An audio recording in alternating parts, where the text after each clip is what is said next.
So, definition of golf psychology: the ability to focus on the process and not the outcome at all times. So by process, what we're looking at is our visualization, our execution of a shot, the pre-shot routines, positive self-talk, all the steps that can lead up to a shot. If we focus on them, it's quite a nice area to be in. It's relaxing, it's calm, and it often leads to peak performance.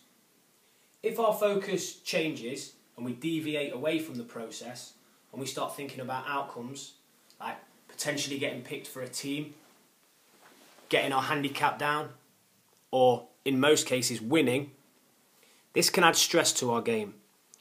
When we do this, when we start focusing on the outcome, when we climb up the blue pyramid, we change the way we feel. We can become nervous, we can become angry, because it's a more stressful zone to operate in.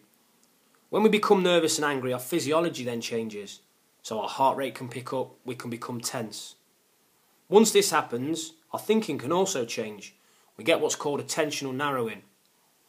So now, rather than focusing on things that matter, like the wind, the lie of the ball, and then the other processes we've talked about, such as positive self-talk and visualization, we're actually focusing on the fact that we've got tense. We're actually focusing on the fact that our swing's going. We're no longer in this nice area. And when we get this attentional narrowing, it's almost the final straw to our behaviour changing. And our behaviour in golf is generally our swing. So if we deviate from the processes to outcome focus, we change our feelings, physiology, thinking, which in turn affects our swing.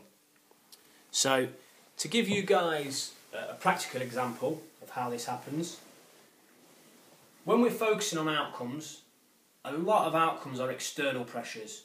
What are people going to think about this? If I do this, I'll be laughed at. If I do this, I'll get a lot of praise. If I get my handicap down, it's a great chance, it's going to give me an opportunity. My dad would be proud, etc., etc. All these external forces add pressure. So as they come in, they create pressure. And when we come under pressure, sometimes we can blow our lid. If we have a process, such as the one that Leap Golf has created, the OSVEA pre-shot routine, where we'll go through options, selection, visualization, execution, and acceptance, we're keeping our mind extremely busy. We're putting a lot into our brains. So if we use this can as our brains and we're filling them up and filling up, we've still got external pressures. These external pressures are always going to be there. But when we're busy with the OSVEA pre-shot routine, these pressures, they have no impact. They can't crush us, unlike they did to the previous tub when we blew our top. So I hope this explains to you guys why we define golf psychology as the ability to focus on the process and not the outcome at all times.